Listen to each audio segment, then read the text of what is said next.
ministrė, gerbiamas vyriausybės vicekanclerį, gerbiami Seimo nariai, akademikai, svečiai, kolegos, ponios ir ponai, na ir svarbiausia, žinoma, laureatai. Ši diena yra įsidėmėtina, ypač laureatams, kadangi Lietuvos mokslo premija tai yra aukščiausias mokslininko apdovanojimas Lietuvos valstybėje. Galime pasidžiaugti, kad valstybėje turime tokių iškilių mokslininkų. Kaip ir kasmet, konkursas buvo didžiulis. Buvo pateikta beveik 30 mokslinių darbų. Komisija, tikrai patikėkite manim, turėjo vargo atrinkti verčiausius. Tikiu, kad komisija tą ir padarė. Na, o tai, kad mes turime tokių mokslininkų, kurie yra vertinami ne tik Lietuvoje, bet ir visame pasaulyje, tai yra didžiulis valstybės turtas. Kadangi nepasakysiu jums nieko naujo, bet jeigu pažiūrėjus į valstybės, tai matome, kad ten, kur yra aukšto lygio mokslas, ta valstybė yra turtinga, gerovė žmonių tikrai yra aukštame lygyje. Ta, kur neturi mokslo, ten žmonės gyvena vargingai. Taip, kad mes galime pasidžiaugti, kad mes turime tikrai aukščiausio lygio mokslininkus. Na, o turint visą plejadą aukšto lygio mokslininkų, komisijai, kaip jau minėjau, ten yra labai sunkus ir atsakingas darbas atrinkti pačius verčiausius. Taip, kad šiandien mes turime, prancūziškai kalbant, Crème de la Crème, kuriuos ir apdovanos gerbiamą ministrę laureatų diplomais. Taigi, sveikinu gerbiamus laureatus, linkiu nesustoti, nes toliau yra ir kitų premijų, tarkime, Nobelio premija, ir linkiu, kad tai būtų tikrai ne paskutinė, o tik pirma, ir tai būtų pirmas žingsnis į dar aukštesnius mokslo pasiekimus. Sėkmės jums! Teikimą, visų pirma, įteikiamos premijos humanitarinių ir socialinių mokslų srityse, fundamentiniai ir taikomieji mokslinių tyrimų darbai. Premija teikiama Vytautui Levandauskui už mokslo darbą Lietuvos mūro istoriją.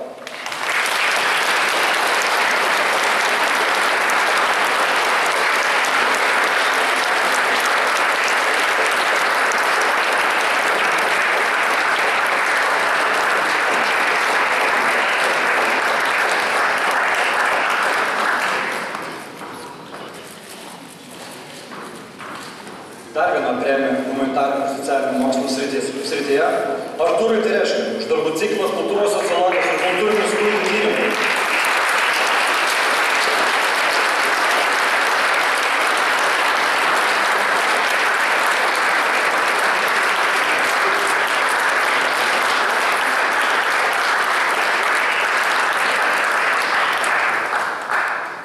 Premijos įteikiamos darbams fizinių mokslų srityje.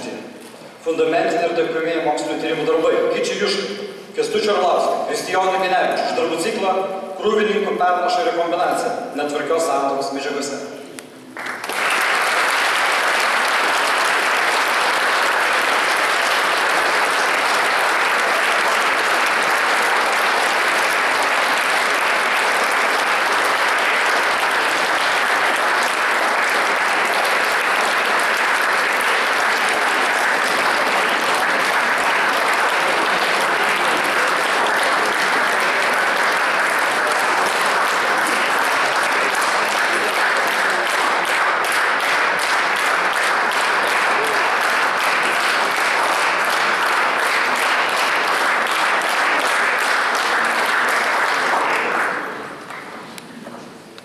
Premija teikiama taip pat už darbą fizinių mokslų srityje Eugenijui Norkui už darbų ciklą Chemijos ir metalo statistikos.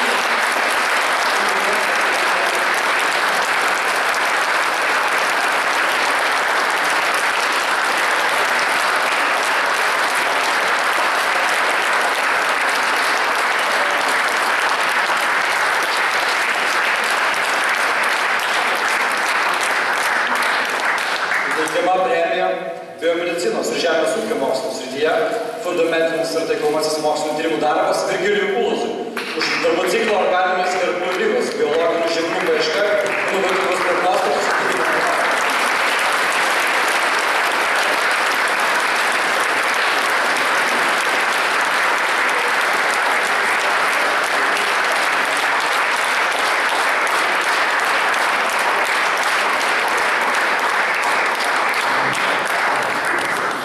Ir premija technologijos mokslų srityje, fundamentinis ir taikomasis mokslo tyrimų darbas Juliui Žilinskui už darbų ciklą globalų optimizavimo algoritmų kūrimas. Tik finansinių kompetencijų.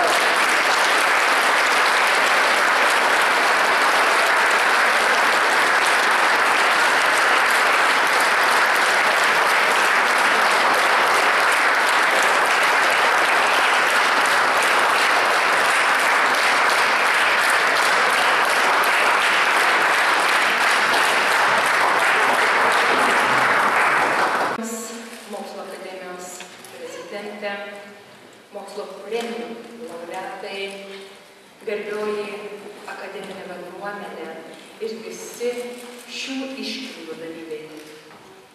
Džiaugiuosi galėdama pasveikinti jūs, gerbėmieji laureatai, ir visus, prisidėjus prie to, kad mokslinis darbas virstų naujomis mokslinių tyrimų kryptimis ir moderniomis technologijomis.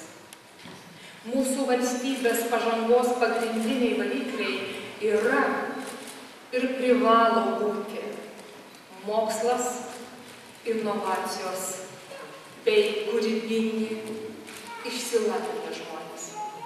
Šiuolaikiniame pasaulyje naują gyvensenos greitį lemiančiam mokslui reikia paspirties.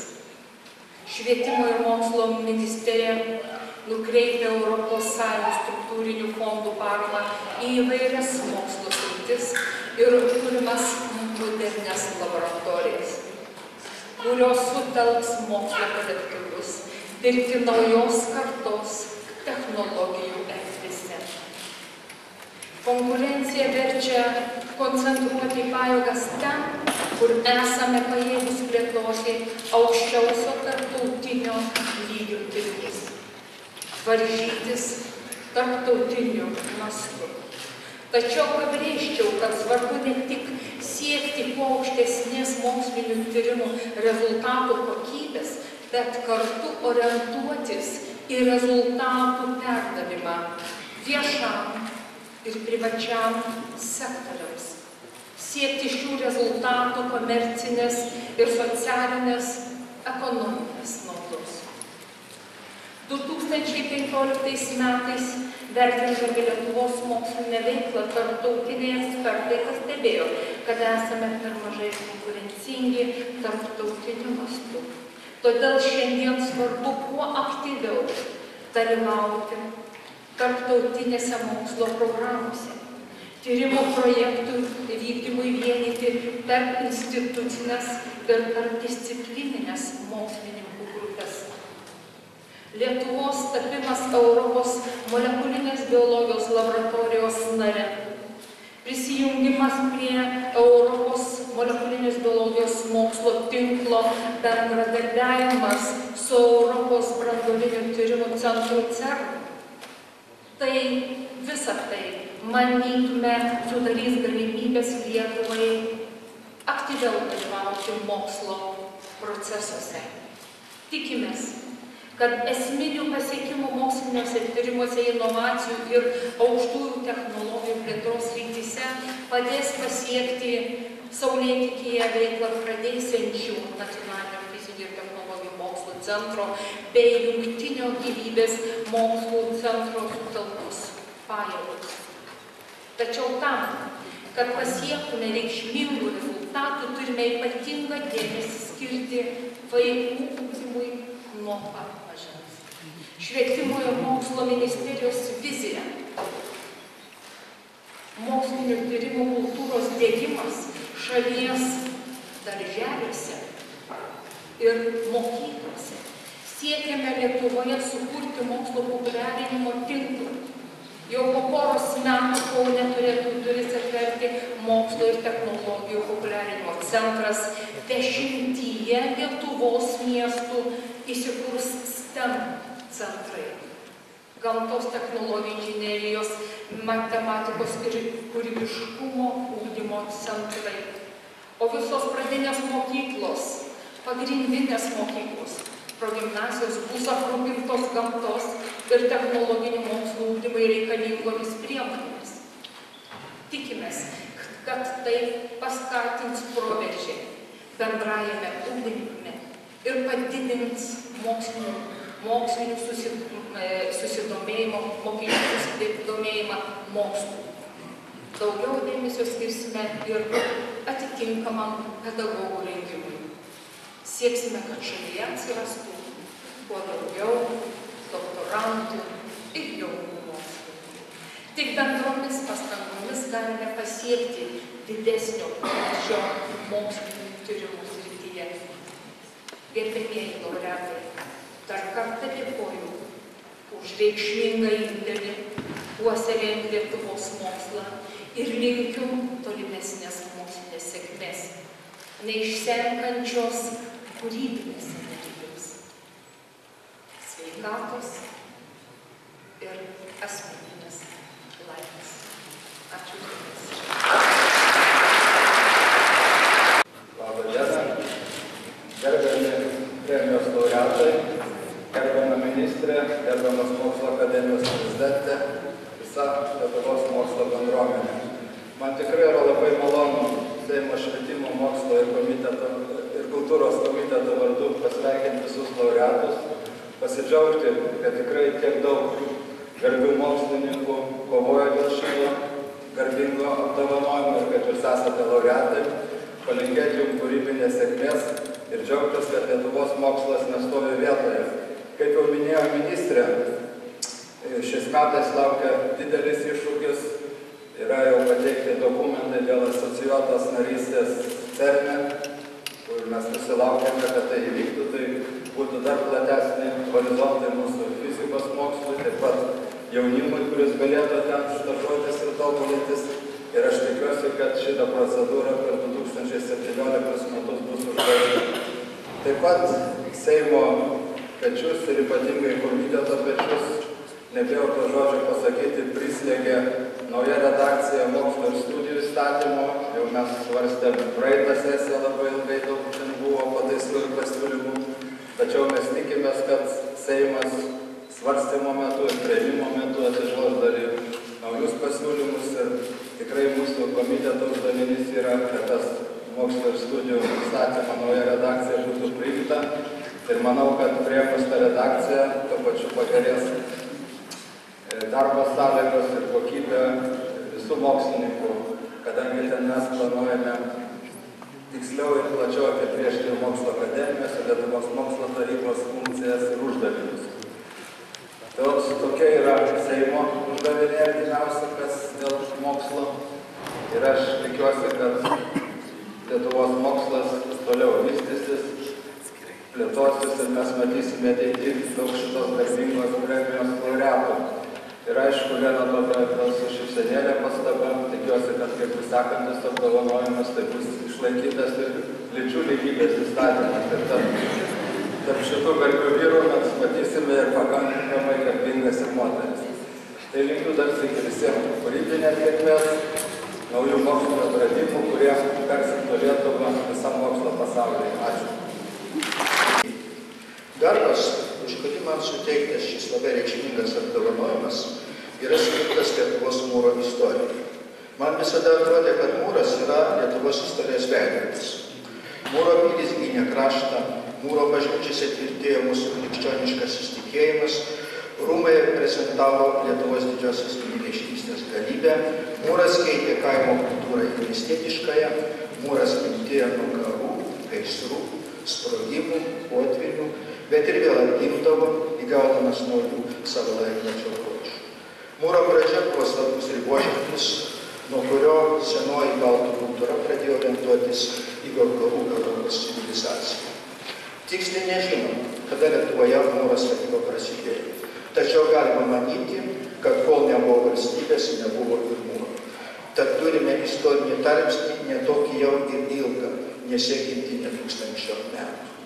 Mūras niekada nebuvo konservatyvus. Jis keitėsi, jautriai reaguodamas į technikos pažangą, stilistinės madas, atspindėdamas santykius su kitomis šalimis, su kuriomis bendrauta ir semtasi iš jų patirties. Naujovės įsiliedavo į tradicinės terpes ir taip atsirasdavo unikalių, tik mūsų kraštui būdingų bruožų, kurie tapdavo skiriamaisiais epochų ženklais. Mokslo darbe Lietuvos mūro istorija bandžiau apčiuopti tos pokyčius, permainas, o ypač savitumus. Tyrimai leido suvokti, kaip Lietuvoje plito statybos technikos naujovės, skleidėsi mokslo pažanga, keitėsi architektūros medžiagiškumas. Šios temos jaunimas sudaryti ištisą sociologinių tyrimų darbotvarkę. Paskutiniuose savo darbuose, kolektyvinėje monografijoje Socialinė atskirtis ir geras gyvenimas Lietuvoje bei vyrai nusivylimo ekonomikose, mano dėmesys vis labiau krypsta į socialinės atskirties grupių žinojimo, patirties ir emocijų analizę. Kritiškai apmąstydamas pačią socialinės atskirties sąvoką, kartu su bendraautoriais tyriu platesnius subjektyvios gerovės ir gero gyvenimo užtikrinimo klausimus ekonominio ir socialinio nesaugumo sąlygomis. Kartu mano ir mano kolegų tyrimai atskleidžia sociologinio žinojimo plastiškumą, reaguojant į socialinės tikrovės pokyčius, įrodo, kad būtinos praktinės sociologinio žinojimo formos, kurias kūrė santykis tarp tyrėjo ir tyriamojo, mokslininko ir jo darbų skaitytojų. Analizuojant ką tik minėtas temas, mane kaip ir daugelį kitų sociologų dažnai apima neviltis, nes mes tyrėme tas socialinės tikrovės sferas, kuriuose vilčių yra mažiausiai. Nelygybės ir neteisingumo pojūtis, kurį aš išvelgiu klausydamasis savo tyriamųjų istorijų, tarp jų benamių, įkalintų vyrų, bedarbių vyrų, taip pat gali kelti pyktį, depresiją, nuovargį, frustraciją.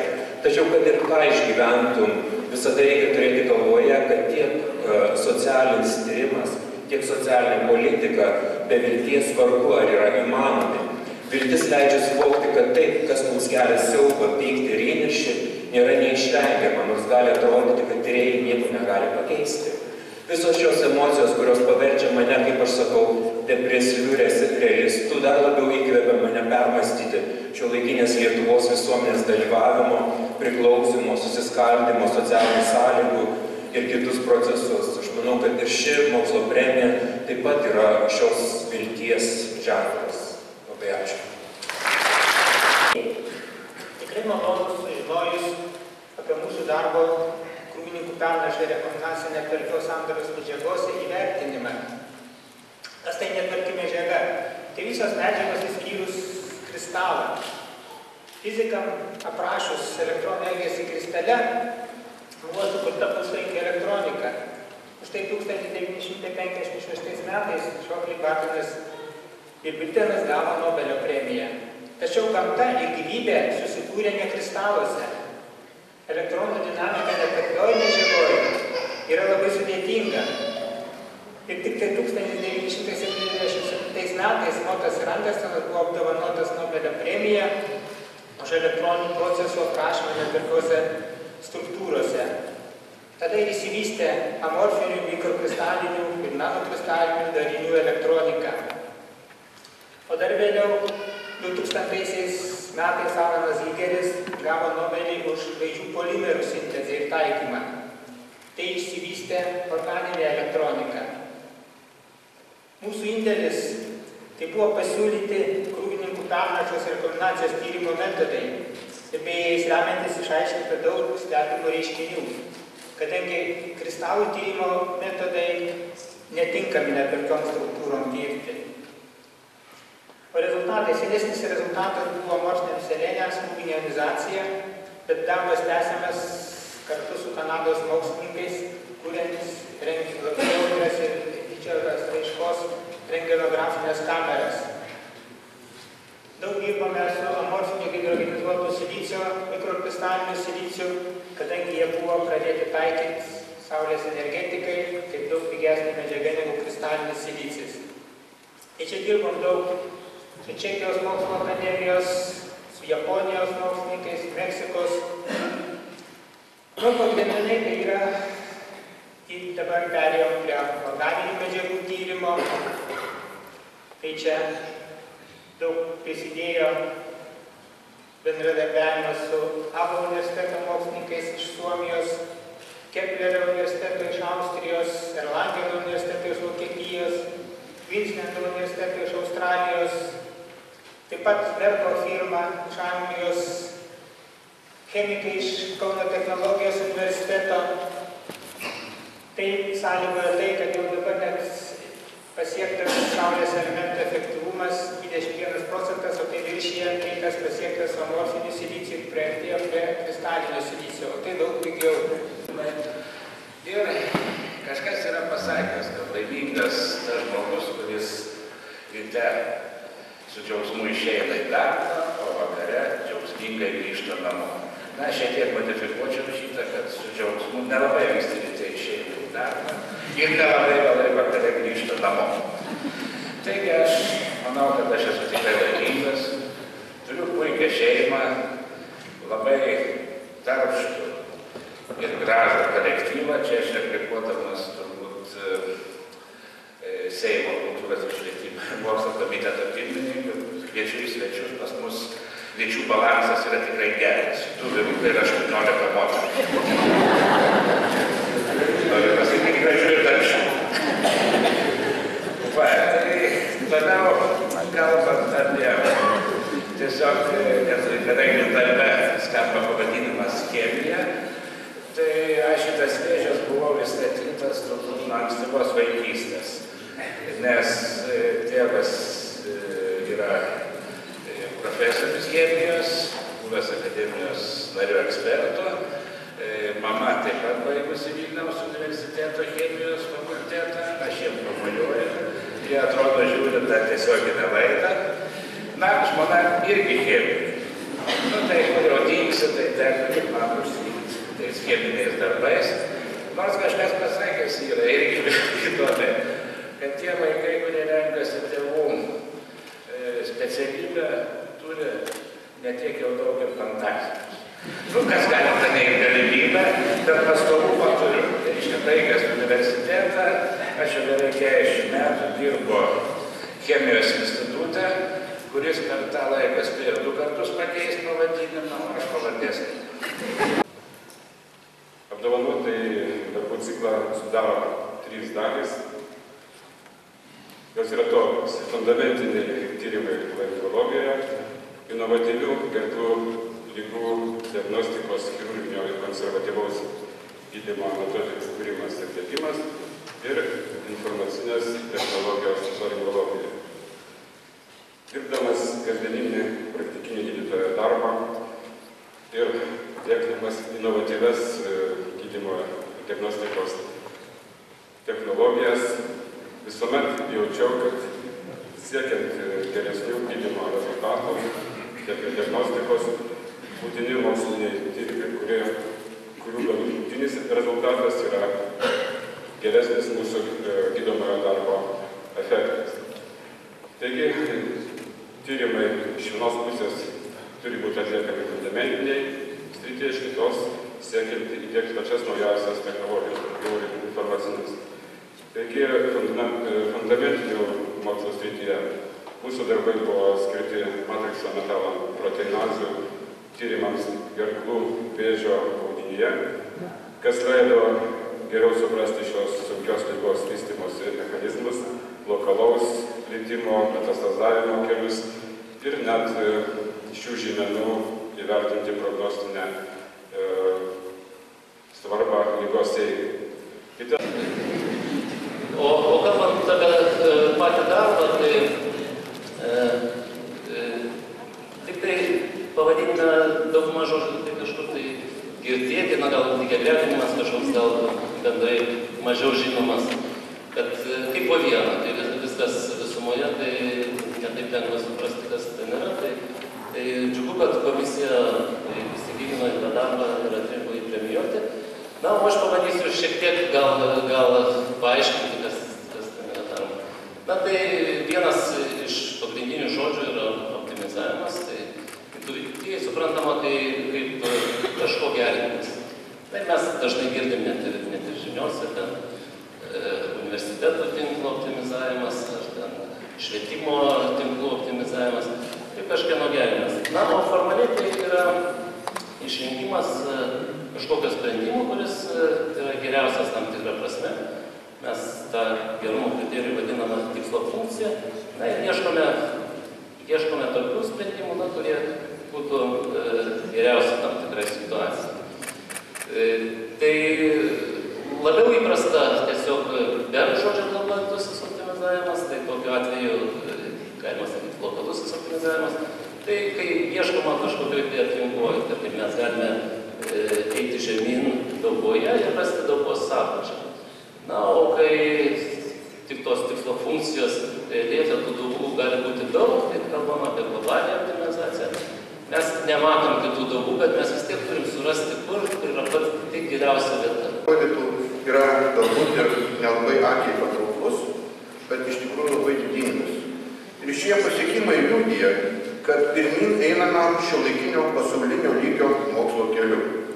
Šių metų laureatai sukaupė žinias ir atliko didelius mokslo darbus, o juos įvertino garbioji premijų skyrimo komisija. Taigi, tie darbai apima labai platų mokslinį spektrą, nuo Lietuvos mūro istorijos iki globalio optimizavimo algoritmų. Esu tikras, kad Lietuvos mūro tyrinėjimai aktualūs ne tik menotyrui ir archeologijai. Ši studija bus labai svarbi praktikoje. Turiu galvoje architektūros paveldo apsaugą, restauravimo darbus. Esu įsitikinęs, kad įžvalgos apie globalio optimizavimo algoritmų kūrimą sudomins ne tik mūsų šalies mokslą. Čia kalbama ne apie pačių sudėtingiausių praktinių tokio tipų uždavinių sprendimą ir tai padaryti dažnai nepakanka net įprastų kompiuterių skaičiavimo pajėgumų. Tai tik du pavyzdžiai. Galėčiau pridėti ir metalo nusodinimo darbus, kuris man pačiam yra reikia praktiškai atlikti.